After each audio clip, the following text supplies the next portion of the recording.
When did you see someone destroy their own happiness? When my best friend was getting married, she decided me and her weren't close enough and made a change to the guest list. Real family only, she announced during a mass dinner 3 months away. That means you, and you, she pointed to me and her own adopted sisters, are all not welcome. I had just paid for my maid of honor dress, and her sisters were kids with autism who never got invited anywhere. But they're your flower girls, Jenny. And then they can pick flowers outside. But they're not welcome, she interrupted me. The girls started crying and ran off. That's when I decided fine. I took my name off the guest list and took her sisters out for ice cream and shopping with my own friends. And the best part? Something my dear Cassie never even knew. I had spent over $4,000 of my own money on her wedding. Flowers, decorations, the works. The first week I was gone, Cassie called me sobbing. The venue just called about a massive plumbing failure. The whole place is flooded. I stayed quiet. She didn't know my dad owned it and had given it to her for free. Every other venue wants $15,000 minimum with this short notice. She had to drain her savings account completely. Then her photographer canceled. Creative differences. The only replacement charged $5,000. She had to take out a loan. On week 2, her florist called. Our supplier had a mishap. All your orchids are dead. She'd have to switch to carnations or pay triple for new orchids. She paid triple. The cake designer's mother got sick. Every other baker was booked. She ended up ordering from the grocery store. 5 tiers became 2 sheet cakes. The cake tasting she'd filmed for Instagram versus what she'd actually serve. People would notice. Week 3, her bridesmaids started dropping. I can't support how you're treating your sisters. This isn't who I thought you were. Those girls asked me why you hate them. Down to 4. The bachelorette party in Vegas became wine at her apartment where 2 people showed up. Then the makeup artist canceled. Double booked, so sorry. The hairstylist had a family emergency. The videographer got a better opportunity. Every replacement cost triple and her credit card started declining. She had to borrow from her parents. They asked why everything was falling apart, but she couldn't explain it. Her mom stepped in to help, calling vendors personally. But they all said the same thing. Sorry, we can't. No explanations, just flat refusal. One finally told her, ask your daughter what she did to those little girls. Her mom confronted her that night. What did you do? I uninvited them. It's my wedding. Her mom left without another word. The final vendor meeting was pathetic. 6 bridesmaids became 2. The menu went from 5 courses to buffet style. The 300-person guest list was down to 30 confirmed. The champagne toast became sparkling cider. The chocolate fountain became Hershey's Kisses in bowls. She'd spent $47,000 trying to fix everything. Triple her original budget. Her fiancé asked if they should postpone. Maybe when things calm down? She screamed that nothing would calm down. Everyone had abandoned her. The whole world was against her. He slept at his brother's that night. Her parents stopped offering to help. Even her own mom said, you brought this on yourself when you hurt those babies. The wedding happened in a park with 20 guests. Cassie wore a $200 dress from a department store sale. Her cousin did her makeup in the car. Plastic chairs, supermarket flowers, a Bluetooth speaker for music. But what none of us knew was that Cassie had one last trick up her sleeve. 3 days after that sad park wedding, I was making breakfast when my phone rang with a number I didn't recognize. The voice on the other end introduced herself as Cassie's lawyer and said she needed to discuss some serious legal matters with me and my father. My eggs burned on the stove as she explained that Cassie had been recording conversations for months, including one where my dad admitted pulling the venue. She had hired this lawyer to sue us both for something called tortious interference, which basically meant we'd deliberately ruined her contracts. My stomach felt like it dropped through the floor as I realized Cassie had been documenting everything while playing the victim to everyone. The lawyer said we'd be getting official papers soon, and suggested we find our own legal representation immediately. I hung up and immediately called my dad, who was at his venue setting up for an afternoon wedding. He went quiet when I told him about the lawsuit, then said he'd been expecting something like this. The next morning, a process server showed up at my dad's business right in front of 3 couples who were touring the venue for their own weddings. The man handed my dad a thick envelope and had him sign for it while the couples watched awkwardly. Inside were legal papers demanding $50,000 in actual damages, plus more for punitive damages for what they called malicious conspiracy to destroy a wedding. My dad read through every page while I sat in his office, both of us getting more worried with each paragraph. The lawsuit laid out everything: how we'd coordinated with vendors, how we'd pulled the venue, how we'd cost Cassie her dream wedding out of spite. I immediately started calling all the vendors who'd helped me, starting with the florist who'd been so understanding about the whole situation. She answered on the 3rd ring, but her voice went cold when I explained about the lawsuit. Turns out Cassie had called her 2 weeks ago, acting friendly and asking questions about why she'd really canceled. The florist thought Cassie was just trying to understand what happened, so she'd been honest about coordinating with me. Cassie had recorded the whole conversation without telling her. The photographer had a similar story. Cassie had called him pretending to want to hire him for something else, then steered the conversation to the wedding. The cake designer, the makeup artist, the hairstylist, they'd all gotten friendly calls that turned into recorded confessions. Every single vendor was panicking now because they could be sued too for breach of contract. Some of them had already gotten threatening letters from Cassie's lawyer saying they might be added to the lawsuit. My dad hired a defense lawyer that afternoon, a woman who specialized in business disputes. She looked through all the papers and listened to our side of the story, then delivered the bad news. The case had real merit because we'd admitted to intentional interference with business relationships. Even if we won, which wasn't guaranteed, the legal fees alone would cost thousands of dollars. She started preparing our defense, but warned us this could get expensive fast. That evening, I was cleaning my apartment, trying to distract myself from the mess, when Derek called. His voice sounded different, hurt and confused in a way I'd never heard before. He'd just found out about my involvement from Cassie's lawyer, who'd contacted him as a potential witness. He couldn't believe I'd orchestrated the whole vendor boycott while pretending to be neutral when he'd called me during the disasters. I tried explaining about the disabled sisters, how Cassie had made them cry, how they'd been so excited about being flower girls. Derek listened, but then said something that hit hard. 2 wrongs don't make a right, and what I'd done was calculate and cruel even if Cassie had been wrong first. He wasn't taking sides in the lawsuit, but he made it clear our friendship was over. He couldn't trust someone who could plan something so elaborate while lying to his face about it. After we hung up, I sat on my couch feeling sick about losing one of my oldest friends. Within 2 days, the story exploded on wedding forums after Cassie posted her version online. She painted herself as a victim of jealous sabotage by a bitter former friend who couldn't handle being removed from the wedding party. She included screenshots of vendor messages and even audio clips from some of the recorded calls. The comments section turned into a battlefield with people taking sides. Many sided with Cassie since she had actual recordings proving the conspiracy. People called me psychotic, said I should be in jail, said I'd ruined what should have been the happiest day of her life. Others defended me, saying Cassie deserved it for discriminating against disabled children. The forum moderators eventually locked the thread, but screenshots were already spreading to other sites. 3 vendors got scared about their own legal exposure and agreed to give sworn statements supporting Cassie's case. They claimed I'd pressured them into boycotting her wedding and had threatened to ruin their businesses if they didn't comply. That wasn't true at all, but they were trying to save themselves from getting sued. Their statements made our case much weaker, according to our lawyer. My dad's venue started getting destroyed online by people who'd never even been there. 1-star reviews poured in calling him unprofessional, discriminatory, and corrupt for pulling the venue from an innocent bride.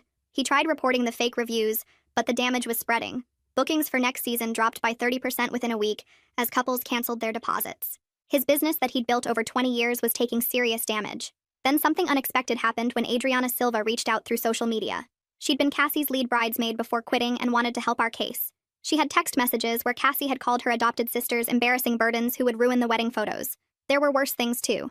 Cassie complaining about having to pretend to love them for her parents' sake. Adriana sent screenshots to our lawyer the next morning, along with voice messages where Cassie complained about having to include them in family photos. 2 days later, Katie Morton contacted me through Facebook saying she had something important to show us about the wedding situation. Katie worked as a wedding coordinator at a different venue and had been at that dinner 3 months ago as someone's +1. She'd recorded the whole speech on her phone because she couldn't believe what she was seeing. The video showed everything clearly, with Cassie standing up at the head of the table pointing directly at those crying kids while announcing they weren't real family. You could hear the girls sobbing in the background and see other guests looking shocked and uncomfortable. Katie sent the file to our lawyer that afternoon and agreed to provide a sworn statement about what she witnessed. Our lawyer called a meeting at her office the next week to discuss strategy. She spread out all the evidence on the conference table, including the recordings, screenshots, and witness statements we'd gathered. She explained that while this helped show Cassie's character and gave context for why we acted, it didn't change the basic legal fact that we'd deliberately interfered with her vendor contracts. The law didn't have exceptions for doing it because someone was mean to disabled kids. She recommended we seriously consider settling before legal costs ate up more of my dad's business funds. The next morning, Cassie's lawyer sent a formal settlement offer by certified mail. They would drop the lawsuit completely if we paid $30,000 within 30 days, plus issued a public apology on social media, admitting I had sabotaged the wedding out of jealousy. The alternative was going to trial, where legal fees alone could cost $60,000 or more even if we won. My dad read the letter 3 times before setting it down on his desk. I was so mad I could barely speak, but my dad stayed calm and practical like always. His venue couldn't survive a long court battle that would drain the business accounts and generate more bad publicity. He suggested we counteroffer $15,000 with no admission of wrongdoing and definitely no public apology. Our lawyer drafted the counteroffer that afternoon, emphasizing that we had strong evidence of Cassie's discriminatory behavior toward disabled children. While we were waiting for their response, I got an unexpected call from the adopted sisters' parents. They'd heard about the lawsuit through mutual friends and wanted to thank me for standing up for their daughters when nobody else would. The girls had been so excited about being flower girls and had practiced walking down the aisle for weeks before Cassie crushed their hearts. They offered to testify about the emotional damage Cassie had caused, including how the older girl still asked why Aunt Cassie hated her. They also had medical records showing increased anxiety symptoms requiring therapy after the incident. 3 days later, Cassie's lawyer sent back a one-line response rejecting our counteroffer completely. That same afternoon, Cassie went on a posting spree across Instagram, Facebook, and Twitter. She uploaded screenshots of vendor messages, portions of the recorded calls where vendors admitted to coordinating with me, and a long post about how her special day was ruined by a jealous friend. She tagged local wedding groups and bridal forums, making sure maximum people would see her version. The post started getting hundreds of shares and comments, with many people calling me a monster who destroyed an innocent bride's dream. Some commenters found my social media profiles and started sending nasty messages. My dad's venue Facebook page got flooded with angry comments from strangers who'd never even been there. I was at the grocery store 2 days later when my phone buzzed with a text from an unknown number. It was Carson Bauer, Derek's brother, asking if we could meet for coffee because he had something important to tell me privately. We met at a small cafe downtown where Carson looked around nervously before leaning in close. Derek was having serious second thoughts about Cassie after watching her turn so vindictive and cruel instead of just moving forward with their marriage. He'd tried talking to her about dropping the lawsuit and focusing on their future, but she'd screamed at him for not supporting her. Carson said Derek was starting to see a side of Cassie he'd never noticed before. Our lawyer decided to dig deeper into Cassie's online history and filed subpoenas for her full social media records going back 5 years. What she found changed everything about our defense strategy. There were multiple posts where Cassie had complained about disabled children at restaurants, movie theaters, and other events, calling them mood killers and saying they should be kept at home. One post from 2 years ago said special needs kids at weddings were attention-seeking distractions from the bride. She'd deleted these posts recently, but the subpoena pulled them from the platform's archives. Our lawyer immediately began preparing to use this pattern of discrimination as part of our defense. The story somehow made its way to disability advocacy forums and Facebook groups after someone shared screenshots of Cassie's old posts. Within days, several major organizations were discussing the case and offering to file amicus briefs supporting our position. Parents of disabled children started sharing their own stories of discrimination and exclusion. The hashtag #DefendDisabledKids started trending locally. Cassie's lawyer called an emergency meeting with her client as the situation spiraled beyond what they'd expected. They realized the case was attracting the wrong kind of attention, with Cassie becoming the villain in a viral story about discriminating against disabled children. Instead of a simple contract interference case, it was turning into a public relations nightmare that could follow Cassie forever. Her lawyer strongly suggested switching to mediation to resolve this quietly before more damage was done to Cassie's reputation. I spent the next 3 weeks calling parents from the sisters' therapy group, and every single one wanted to help. The therapy center had a small waiting room where parents would chat while their kids were in sessions, and everyone knew those 2 girls. One mom showed me videos on her phone of the younger sister helping her son during a meltdown at the center's holiday party. Another dad had pictures from a sensory-friendly movie event where the older girl had shared her noise-canceling headphones with his daughter who'd forgotten hers. The occupational therapist wrote a letter about how the girls always helped set up activities for younger kids and never complained when sessions ran long. I collected 17 witness statements total, and each one talked about specific times the sisters had shown kindness to other kids. My lawyer organized everything into a folder with tabs for different categories like community impact and emotional development. The morning of mediation arrived, and I put on my only business suit while my dad wore his best polo shirt. We drove to the mediator's office in a strip mall between a nail salon and a tax place. Cassie's car was already in the parking lot, some fancy lease she'd gotten right before the wedding planning started. Inside the waiting room, she sat in a black suit with her hair in a tight bun, holding a thick binder labeled evidence in gold letters. Her lawyer sat next to her, typing on his phone, and didn't look up when we walked in. I carried a simple manila folder with the photos I'd taken of the sisters trying on their flower girl dresses at the store 3 months before everything fell apart. The mediator called us into a conference room with a long table and uncomfortable chairs. She was a retired judge with gray hair and reading glasses on a chain who introduced herself as Judge Carolyn Lake. Cassie immediately opened her binder and started pulling out printed screenshots and transcripts she'd made of the recorded calls. Judge Lake put on her glasses and looked through the papers while Cassie's lawyer explained how we'd violated business interference laws. The judge picked up one transcript and asked if any actual contracts had been signed between Cassie and these vendors. Cassie's lawyer admitted most were verbal agreements, but argued that didn't matter for interference claims. Judge Lake set down the papers and turned to look at the photos I'd brought. The girls were smiling so big in those pictures, holding up the puffy pink dresses against themselves in the store mirror. She studied them for a long moment, then asked Cassie directly how she felt seeing her sisters that happy about being in her wedding. Cassie's face got red and she started crying about how her perfect day was ruined and she'd never get another chance at her dream wedding. Judge Lake waited for her to stop, then asked if she thought those little girls would ever get back their excitement about being flower girls for their big sister. The room went quiet, and Cassie just stared at the table. We took a break after an hour, and I went outside to get some air. That's when I saw Derek's car pull into the parking lot. He got out wearing jeans and a wrinkled t-shirt like he'd just rolled out of bed and rushed over here. He walked straight past me without saying anything and went inside. 5 minutes later, Cassie's scream echoed through the whole building. I rushed back in to find Derek standing at the head of the conference table telling everyone he needed to say something important. He announced that regardless of how the lawsuit turned out, he was calling off their engagement permanently. Cassie jumped up screaming that I'd poisoned him against her and this was all part of my plan to steal him. Derek stayed calm and said her behavior over the past month had shown him who she really was. He couldn't marry someone who would hurt children, then spend weeks playing victim and trying to destroy people's lives over consequences she brought on herself. He looked at Judge Lake and said he'd testify about everything he'd witnessed if this went to trial, including Cassie's comments about her sisters being embarrassments and her plans to exclude them from family events even before the wedding. Cassie's lawyer grabbed her arm and pulled her back into her chair, whispering urgently in her ear. Judge Lake suggested we take another break while everyone processed this development. Derek left without looking at anyone, and Cassie ran to the bathroom crying. Her lawyer stayed in the conference room making phone calls. When we came back together, Judge Lake proposed a solution where both sides would drop all claims and pay our own legal fees. We'd sign mutual non-disclosure agreements and no money would change hands. She said this would let everyone move forward without admitting fault or continuing expensive legal proceedings. Cassie wanted to keep fighting, but her lawyer leaned over and told her without Derek's support, she'd lose any sympathy from a jury. His testimony about her treating the children badly would destroy her case completely. They whispered back and forth for 10 minutes before Cassie's lawyer said they'd accept the mediation agreement. We spent another hour going through paperwork and signing documents. My dad still had to deal with the damage to his business from all the bad reviews and lost bookings, but at least the legal threat was over. Cassie left first, slamming the door so hard the pictures on the wall shook. 2 weeks passed before I heard from Adriana, who'd been the first bridesmaid to quit. She called to say she was organizing something special for the sisters at a sensory-friendly venue downtown. All the bridesmaids who'd quit wanted to come celebrate the girls properly since they never got their moment at the actual wedding. The party was at a sensory-friendly play center downtown with soft lighting and quiet music that wouldn't overwhelm the girls. Adriana had decorated the whole place with pink and purple streamers, the sisters' favorite colors. The girls showed up wearing the flower girl dresses they never got to use. These puffy pink things with layers of tulle that made them spin when they walked. Their parents had done their hair in little braids with white ribbons woven through. All 6 bridesmaids who quit Cassie's wedding were there, plus about 20 other people from the autism support group. The girls grabbed baskets of rose petals Adriana had prepared and started throwing them everywhere while everyone clapped and cheered. Their mom was crying and taking pictures with her phone while their dad kept wiping his eyes and pretending he wasn't emotional. The girls ran around throwing petals at everyone, giggling so hard they could barely breathe.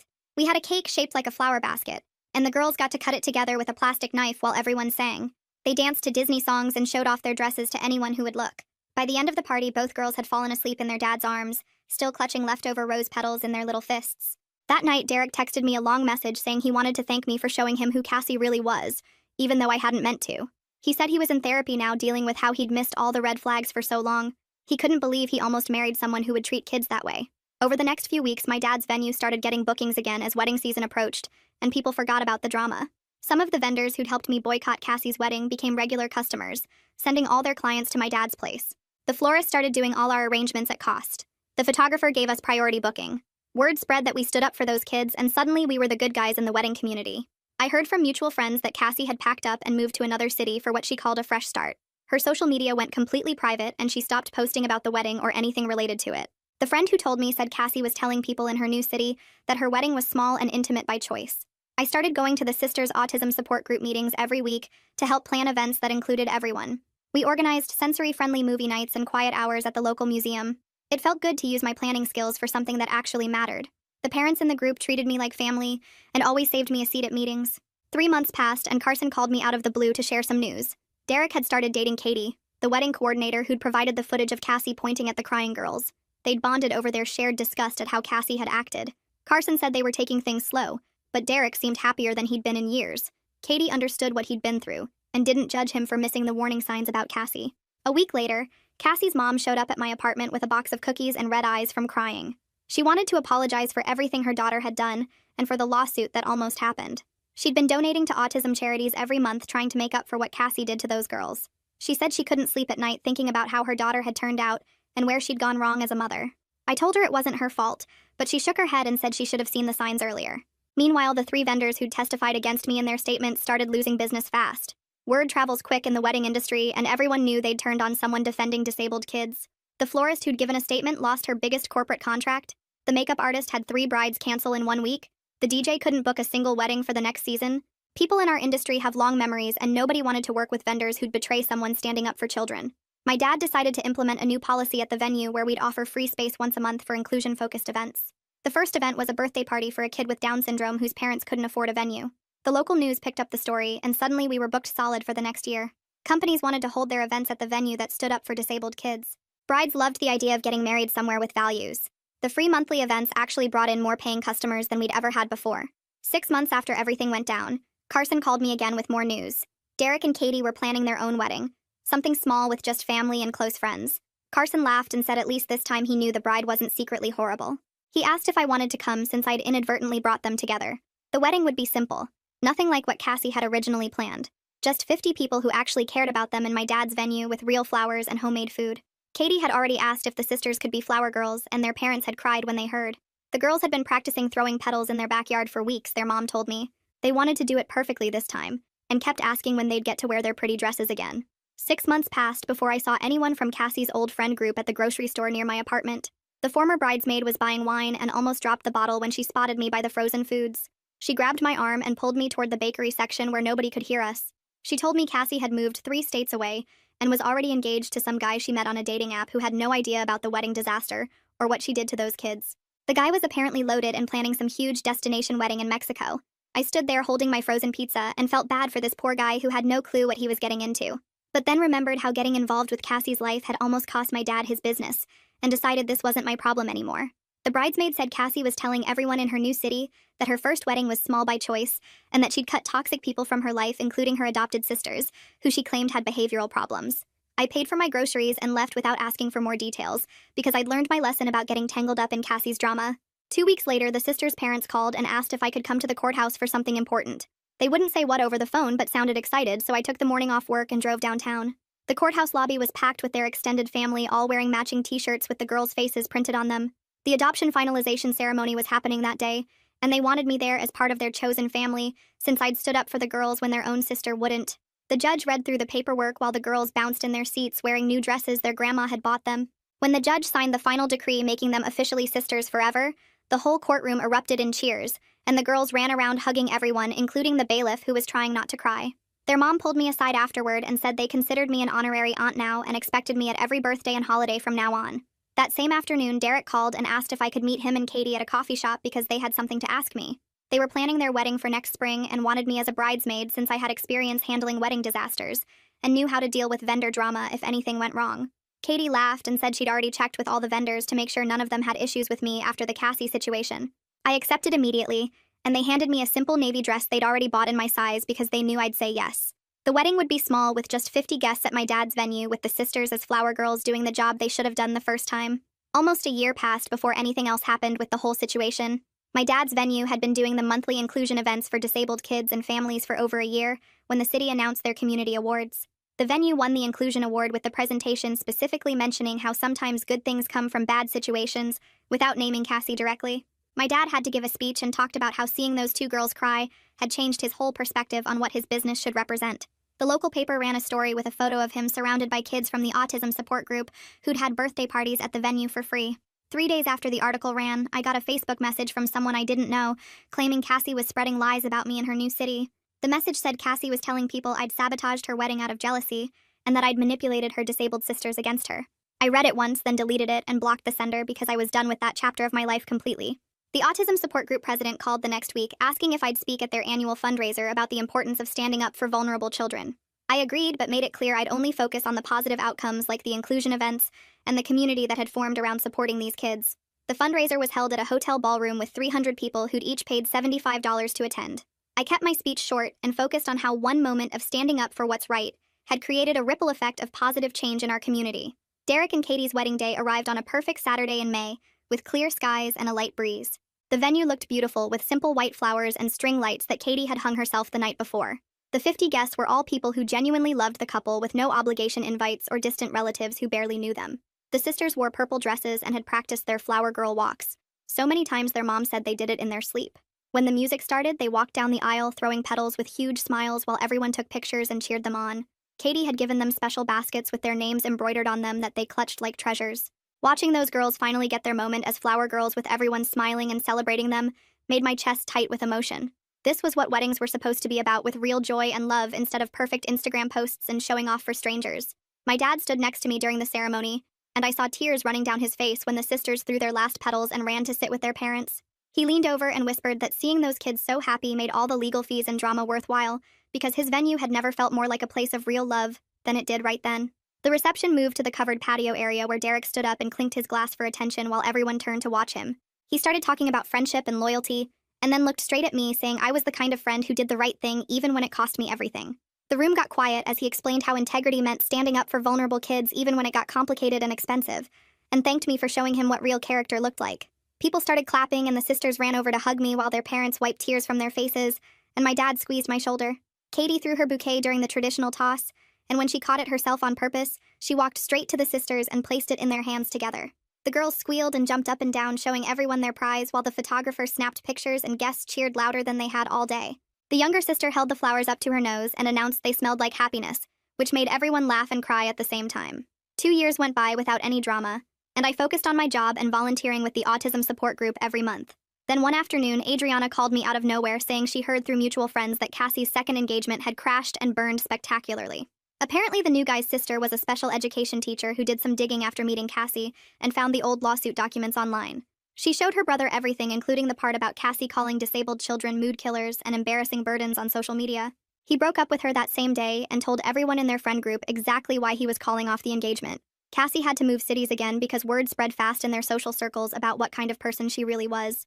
Meanwhile, the sisters were doing amazing, with the older one mainstreaming into regular classes with just an aide for support. She made 3 close friends who came to her birthday party at my dad's venue, where she got to be the princess she always wanted to be. The younger sister discovered she had real talent for art and started winning local contests with her paintings of flowers and butterflies. Their mom sent me photos of every award ceremony and art show, where the girl stood proud holding her ribbons and certificates. She told me that whole wedding disaster turned out to be the best thing that ever happened, because it connected them to a community that truly supported their family. They found therapists and programs and other families who understood their journey and celebrated their daughters, instead of seeing them as problems. The girls had friends now, and birthday party invitations and sleepovers and all the normal kid stuff they'd missed out on before. Looking back at everything that happened, I knew I'd make the same choice again, even knowing the lawsuits and lost friendships and thousands in legal fees. Those 2 little girls deserved someone to fight for them when their own sister threw them away like they were nothing.